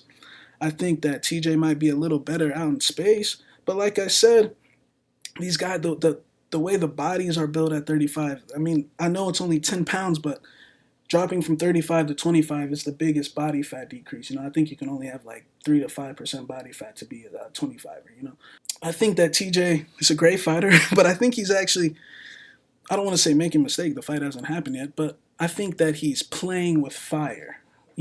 I think that you going down to Cejudo's weight class, where I do think he has a speed advantage over you. I do think that Cejudo is not necessarily in the developing stages, but I think TJ's done developing. I think that Cejudo still has more room for growth. I think that Cejudo's probably translate to the cleaner puncher in tight and more short and compact inside the pocket. And if I had to say a weakness with Dillashaw is, it's actually real funny. Eric Del Fierro said it best in one of the in-between rounds against Cruz. The harder he goes, the more vulnerable he is. When you have success against TJ, he's the type of guy, we've heard rumors about him in the gym in the past, he's the type of guy that has to get it back right away. He doesn't like when people have the better against him, And that was the issue and why he lost to Cruz. He got a little bit too over aggressive, and Cruz was just slipping and picking him apart. Now he's gonna have a guy who Henry was very hard to push back, man. And like I said, I don't think Dillashaw's that skilled fighting backwards. So it's a tough fight. I think they're both great fighters. I think that Henry's the faster, more compact, more explosive guy. I think TJ's the more rangier, better kicks. I think Henry's got a better chin. I don't want to say, because I don't know how TJ's cardio is going to be at 25. I've seen him get tired against Assunção the first fight. I've seen him get tired against Cruz, And then the second Garbrandt fight, like I said, I feel like Garbrandt's emotions played a big factor, man. I don't want to say he's one-dimensional, but he is one-dimensional. He's just sitting back, trying to load up and time him coming in on the power. And, he can get away with that for a while, but Cody had never lost up until that point, man. The first loss time was coming for him. We know he's unstable a little bit mentally, at least in comparison to Cejudo, in my opinion. I mean, when he's touching him, you're flicking him off between rounds. Every time you touch him, you're doing this, you're waving the finger at him. It just shows that the guy, TJ was in his head big time, So props to TJ. I got a lot of respect for him, but in this fight, I think it's a dog or pass situation. When you say 70% chance of winning, I don't think anyone has a 70% chance of winning against Henry Cejudo, and that's at 25 at 25s and at 25s and 30. Even going into the last DJ fight, I was like, bro, I ain't betting DJ in the spot. Like, Henry is capable of doing anything. It's a matter of just doing it. And he finally put the pieces together, and I still think he's got room to improve off that fight. So I wouldn't be shocked. He's got the confidence now. I'm gonna go with Henry for the upset, but got a lot of respect for Dillashaw. Both guys are incredible fighters.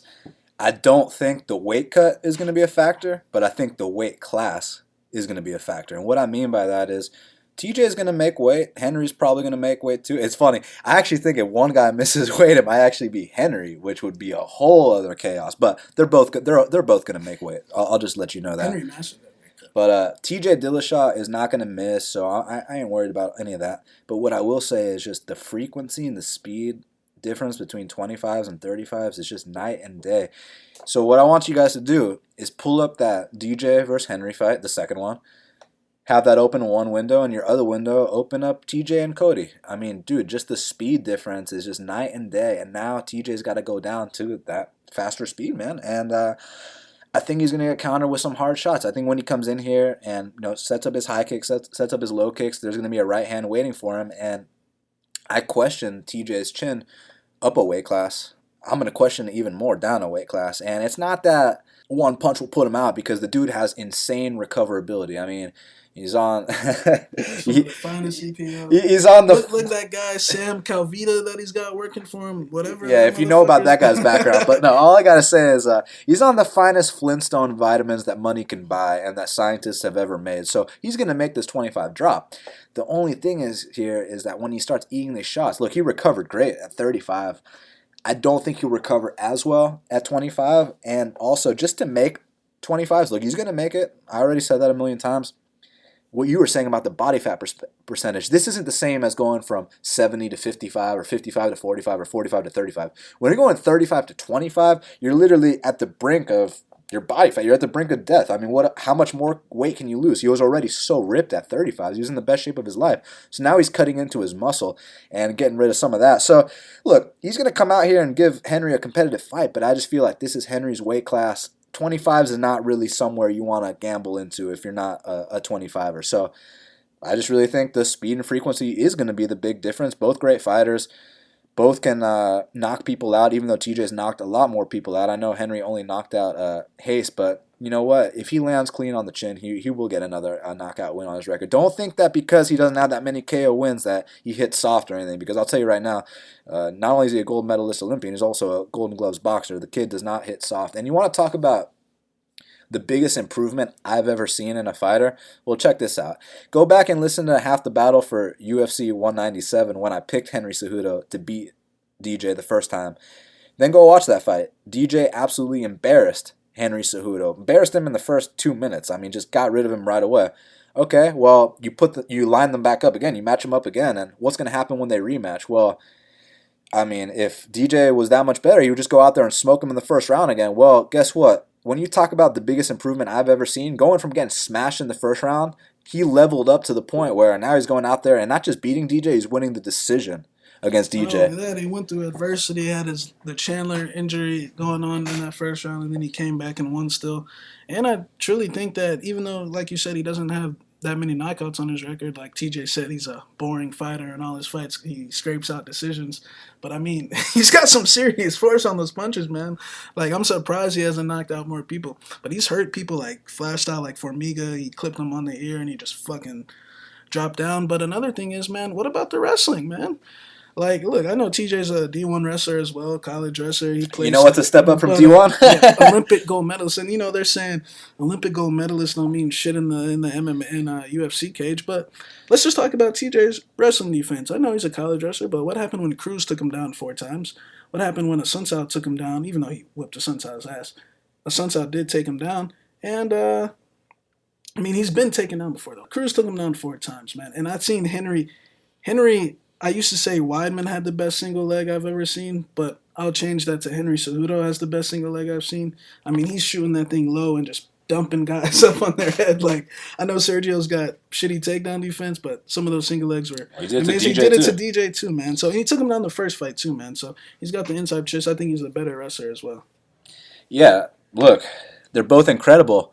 But now Henry Cejudo is really making these massive leaps and bounds that he is finally becoming the guy that I thought he was going to be back at UFC 197 when I picked him to beat DJ the first time. Well, now he's actually becoming that guy. Much respect to TJ for this. I mean, the guy's got balls. The guy's got confidence. Hey, you know what I'm saying? He's willing he believes in himself. He hasn't even won the second belt. And he's already talking about challenging Max and shit. Like, I respect you, bro. Like, even though I think Max would smoke you in the first round, I respect you for being that kind of man that's willing to test yourself. So my hat's off to a guy like TJ Dillashaw. I mean, I remember when you and I saw him fight in Duluth, Georgia, against Mike Easton on the fucking undercard. You know what I'm saying? So I've known about TJ a long ass time, but I'm gonna go with Henry Cejudo here to defeat TJ Dillashaw and still the flyweight champion of the world. We'll see what happens to the division. Now we got to hit up Kyle Marley for the Big Marley Minute. Joining us now on the Big Marley Minute is Big Marley himself, Kyle. First event of 2019, and now the UFC's finally on ESPN, my man. What's going on? Hey, man, not much. Glad fights are back. I enjoyed the break, but I'm glad to have the fights back. And I'm ready to win some money this weekend on the first ESPN card. In the first card of 2019, let's start the year off right. Absolutely, because, I mean, right away, we got the main event, Henry Cejudo taking on TJ Dillashaw. Man, champ versus champ, but if TJ wins, he becomes a champ. If Henry wins, he defends the title for the first time, opens a conversation of possibly going up to 35s. Well, shit, man, which way are you going? This is definitely an all-in fight for me for DraftKings. I'm going to be making multiple lineups, and I just think whoever does win this fight is going to score enough to be on the optimal lineup. So that's really what I'm targeting, so I'm going to end up taking both sides. I'll probably be pretty close to 50-50 on this fight. But I think Cejudo can pull this off, man. TJ has not been looking good, and that extra 10 pounds of cutting weight is not going to help his chin at all. I think Cejudo is very live for a knockout in this fight, and I think he's the better wrestler of the two, when usually I have TJ being the better wrestler in his matchups. So I actually I'm going to go ahead and favor Cejudo here with the line. If it was Pick'em, I would just load up on TJ, but we're getting Cejudo at 7,300 on DraftKings, and if he's going to get a knockout, then he's going to demolish that price, and he'll for sure be on the winning lineup. So I have to take a little bit more shots at him, so maybe even like a 60-40 lean if I'm making 10 lineups. But TJ, on the other hand, has the higher ceiling, because even in Henry's wins, he just beat DJ in a 5-round win, but he only scored 77 points. The win before that was Pettis. He only scored 72. So those aren't going to light up the leaderboard at all. But, man, if he can get that knockout, he's for sure going to be on. And even at the $7,300 price tag, we'll take like a 77-point win.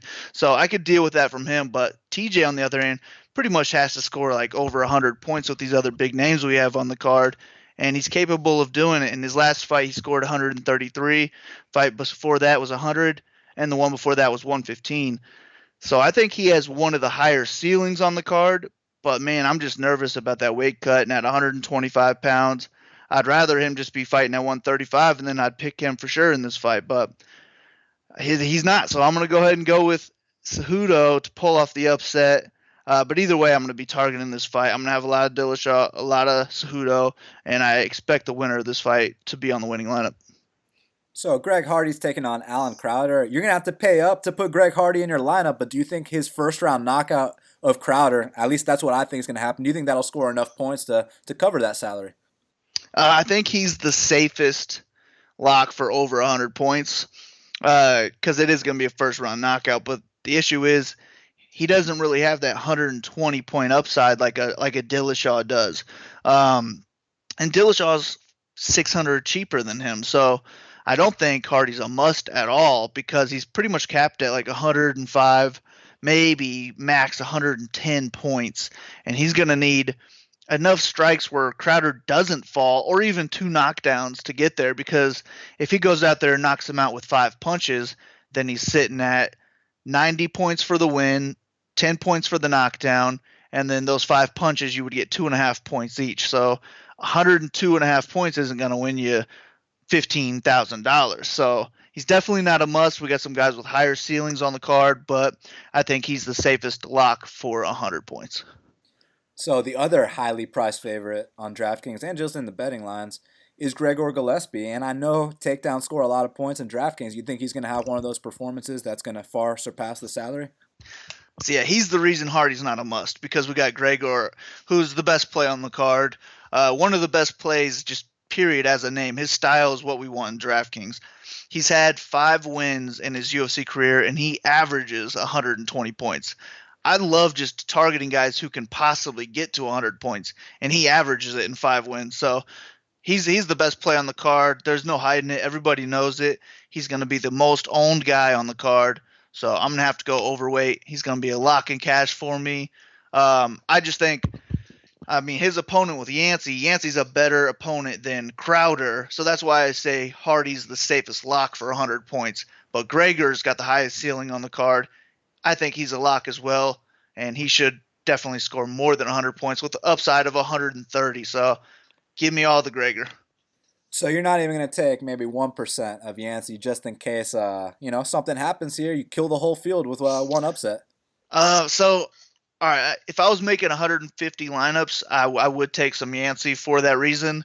But I'm probably going to stick to my usual 20 or so this week, and I just can't justify investing in Yancy with 20 lineups. So maybe I'll throw a couple hedge lineups in after the 20, and maybe Yancy makes one of those, and hopefully those other 5 guys in that lineup are the right guys. But I just don't feel comfortable investing in him when I feel real good about Gillespie winning this fight in dominant fashion and then going out and getting a top 5 guy next. So Ortiz and Benavidez are rematching. I know you remember the first fight. Unbelievable fight. But it was kind of one-sided. Just the toughness of Dustin Ortiz was the reason it was so exciting. So now I got to know, man, a couple years later, you think there's going to be much difference here? Well, yeah, I think it's going to be a closer fight this time, actually. I think we saw the best prime Benavidez back then, and in that fight he scored 93 points. If he goes out and does that again, then that's fine. That's more than 10x his 9K salary, but I don't know if that even puts him on the winning lineup. But I think this fight's going to be closer than that, where I don't see him getting 93 points in this. If he wins, which I am going to pick him to win, I just think it's going to be closer. Maybe he'll spend a little bit of time on his back where he's not going to be racking up points. And I think this is more of a split decision type fight where the winner gets like a 75 to 80 point score or something along those lines. And I don't think this fight's a must-have for that reason. But I think Ortiz is a solid punt in case he can pull it off. I do think he goes all 3 rounds. So in cash games, I think Ortiz is fine for the punt there. You can rack up 30 points in a loss. And as long as you get your wins elsewhere, then paying down at 7,200 for that is solid. So this is more of a cash game play for me, and I'm going to lean Ortiz for that reason, but my pick to win is Benavidez. So Paige Vanzant's taking on Rachael Ostovich. I have a feeling, if I had to guess, neither of these are high scorers, but at the same time, Paige Vanzant did get a highlight reel knockout, her last win. So, man, what's your opinion from a DraftKings perspective? Man, this is a fight to fade, really. I'm more just looking forward to watching this fight because they are both good looking, really. I'm really not too invested in the fight itself. I don't see this being a high-scoring fight, and we're going to need a finish for one of them to end up on the optimal lineup. That's something I'm not going to invest in, but I will take PVZ to get the job done, so I'll be rooting for her. So Glover Teixeira is taking on Karl Roberson. Karl took this on a week short notice, up a weight class, but we saw him at 205 on Contender Series, knocked his opponent out. So I got to know, man, you think he's ready for the perennial top 5 Glover Teixeira? Man, I don't know. I'm looking forward to finding out, though. This is a great test for him. 39-year-old Glover can definitely be knocked out by Roberson. So Roberson's alive for the knockout. He's one of the underdogs I do like here, but I'm worried about Glover putting him on his ass and maybe submitting him. I think both guys here are alive for a first-round finish, and at their price tags of $8,300 for Glover and $7,900 for Roberson, if it is a first-round finish, I think it puts them on the optimal lineup. I am going to go ahead and lean with Roberson, though. I think Glover's past his time. Father Time's undefeated. I think he gets put away here. So I'm going to go ahead and lean with Roberson, and I do like him as a play because if he gets a first-round knockout at 7,900, then he's going to win somebody $15K. And last but not least, the newcomer Ariane, the Violence Queen Lipski, is taking on Joanne Calderwood. I don't know if you've seen Lipski on the regional scene, but she's knocked girls out with one punch, and we know that's a very exciting thing, especially in this weight class. So I got to know, man, you think she's going to continue that success here? Yeah, man, Lipski looks good. And, I mean, she's a decent fighter, too. But I think she's solid enough to beat Calderwood. I think her striking is top-notch. I mean, some of the most dangerous in the division, I'd say. But it's just not going to be as easy as her other fights. Calderwood's not going to stand there for the counter and just get lit up. She's going to be using her footwork, and I think it's going to be a lot closer than the line indicates. So I think I would actually, if I was going to make one lineup and I had to use this fight, I would rather have Calderwood at 7,400. I mean, we have to have underdogs in our lineup. I don't see her being heavily owned at all. If she can go out there and squeak out a decision win, even with like 80 points, I think that puts us live for the 15K. So I'll be taking a couple shots on her for that reason. But Lipski is going to be my pick to win. I think she's a solid prospect, and she does look violent. Well, Kyle, that's why you are the DraftKings guy for Half the Battle. It's going down this Saturday, UFC on ESPN. And you got to let them know that now they can get the Kyle Marley write-ups at bestfightpicks.com. Yeah, man, for podcast listeners only, you can go to bestfightpicks.com. $7.99, that's all I'm asking for. This thing's going to be 20,000 words. It takes a whole lot of time, so even if you're not playing DraftKings, I think it'll help you out with some bets. You get all my predictions, breakdowns for every single fight. And now, if you're listening to the Half the Battle, you can get it on Best Fight Picks. So, yeah, we're not going to be promoting that on Twitter at all. So, just for you guys listening to me right now, and I hope you guys crush with it. Yeah, and I mean, just to let you guys know, because I do read this article every single week, and man, the detail. Kyle Marley gives all of his soul into these write-ups is all I got to say, man. So definitely check them out at bestfightpicks.com. And Kyle, good luck this weekend, man. It's time to cash. Yes, buddy. Let's get it. Let's start 2019 off with a win, and good luck to everybody. And that's why Kyle Marley is the DraftKings guy for Half the Battle. Well, Shaq, now we got to talk about the fight to watch and the fighter to watch. So what is the fight to watch for UFC on ESPN? My fight to watch is actually going to be a surprising one. It's on the Fight Pass prelims, Bermudez versus T. Edwards. I like the spot just because I think that both guys, each guy's job is on the line, even though T. Edwards is only coming off one loss. I think if he lost this, he would be cut. He'd be 6-3. And Bermudez would have 5 L's in a row, so this is a loser goes home fight. But I love these type of fights. We got a guy who needs a win badly. I mean, Bermudez is itching for a win, and we got a guy in T. Edwards who was a minus 500 favorite in his debut to getting embarrassed, and now I know he's hungry. And not to mention, he's fighting a guy where, it's a big name. Yeah, big name. He's like, fuck, I'm fighting Bermudez. Like, shit, especially at 55s. So, that's my fight to watch. I really like T. Edwards' explosiveness and his power. I'm interested to see what other, things that he has in this game. But Bermudez always brings it, and I think that fight's going to be one of those, like, it could either be a flash KO for Edwards, or we'll see Dennis finally get a win for the first time since Honey Jason. Interestingly enough, my fight to watch is also on the Fight Pass prelims. I'm going to go with Geoff Neal versus Belal Muhammad. I think it's a very intriguing fight. I think if Geoff Neal comes out here and knocks out a guy like Belal Muhammad, or even wins a decision, that would just show that, hey, I'm not just going out there and smashing these cans like Kamosi and, the other guy he beat, Camacho, and Chase Weldon and all that. If he beats Belal, it's like, okay, now you're a legit top 30 guy. You can go on to bigger fights. Then we can talk about Geoff Neal versus Gillespie. Then we can talk about Geoff Neal versus Melender. So, hey, I'm just saying, if he beats Belal, those are the kind of fights that'll come next. And on the other hand, with Belal, he's been looking for a step up for a really long time. He was supposed to fight Elijah. And, he unfortunately couldn't make it to that fight with Elijah. So some things happened there. Me and you know the deal, but look. But as far as my boy Belal is concerned, if he beats Geoff Neal, no more taking on these prospects. Yeah, I say these prospects. He fought Jordan Mean and Tim Means, who are not prospects, who are established guys. But let's no more Randy Browns, no more Ren Counters, no more Augusto Montaños. Like let's put Belal in there with a legit top 20 guy. If he beats Geoff Neal, that is my fight to watch. Shaq, who is your fighter to watch for UFC Brooklyn? My fighter to watch is going to be Paige Vanzant. And because, look, we're talking about a girl who had a serious fucking hype train, Dancing with the Stars. I remember back in the day when I used to be a Hell's Kitchen buff, I saw her on Hell's Kitchen one time. Shout out to what's his name, Ramsey? I fuck with that guy. Dude, Hell's Kitchen buff are you?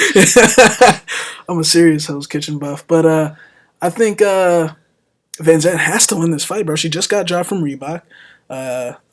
You could kind of say her career is like, this is it. Like, this is it for her. Like, she has to. I haven't seen her on Dancing with the Stars recently. Like, her market has already fallen down seriously. I heard her book hasn't been selling well. When you're losing, they don't give a fuck about you, She hasn't won a fight since Beck Rawlings. Since Maya and Condit fought. Yeah, exactly. She hasn't won a fight in a long time. She was supposed to be this star, and now, her opponent, Ostovich, we know what she's going through, and it's a hot fight, man. Both chicks are smoking. But Paige has to win this fight, or her career's over, in my opinion. I wouldn't be shocked if she lost this fight and got pregnant and had babies. Shout out to my boy Austin Vanderford. Shout out to Vanderford. Even though you ducked my boy Jared Gooden, I don't blame you, bro. That would have been a bad fight for you. So I respect you, Austin.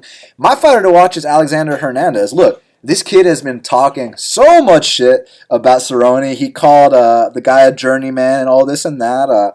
The kid's been in the UFC 6 months, and hey, man, you come out here, you beat Donald Cerrone with only 6 months of UFC experience.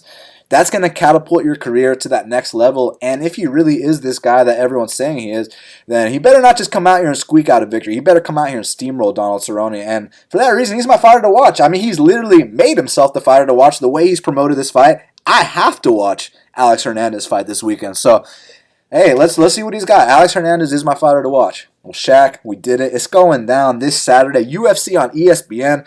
Long time coming. We've been waiting for the day that the UFC got on ESPN. Now it's finally here.